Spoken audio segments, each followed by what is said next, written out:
Mouvement Togo souverain. Communiqué du 18 mai 2024. Éveil de conscience. Touche pas à ma constitution. Chers membres et sympathisants du mouvement Togo souverain.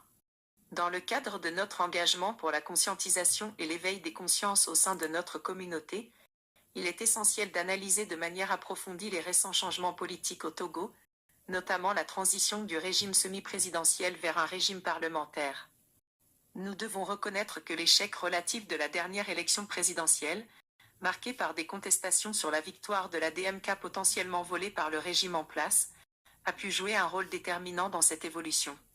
De plus, il est crucial d'explorer le rôle potentiel de l'oligarchie financière internationale, de la mafia financière et des multinationales qui tirent profit des richesses du Togo et qui ont peut-être exercé des pressions pour mettre fin aux élections présidentielles, favorisant ainsi un système parlementaire plus contrôlable. Nous pensons que l'entrée du Togo dans le Commonwealth, depuis le 25 juin 2022, a également été peut-être un facteur déterminant de ce changement de régime.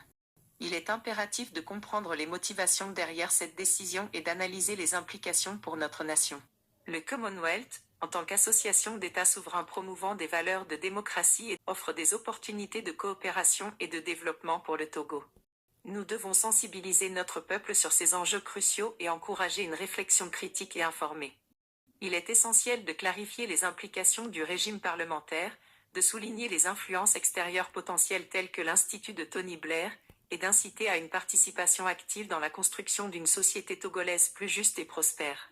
En poussant plus loin la réflexion, il est légitime de se questionner sur les possibles influences de l'oligarchie financière de Londres dans la transition du Togo vers un régime parlementaire.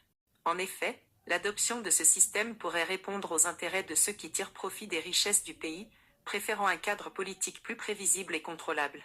La pression exercée par des acteurs financiers internationaux, soucieux de protéger leurs intérêts économiques au Togo, pourrait avoir joué un rôle déterminant dans le choix du régime parlementaire.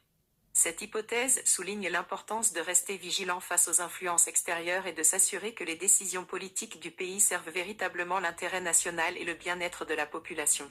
En analysant ces possibles influences et en restant attentifs aux enjeux sous-jacents, nous renforçons notre capacité à agir de manière éclairée et responsable pour préserver la souveraineté et l'avenir démocratique du Togo.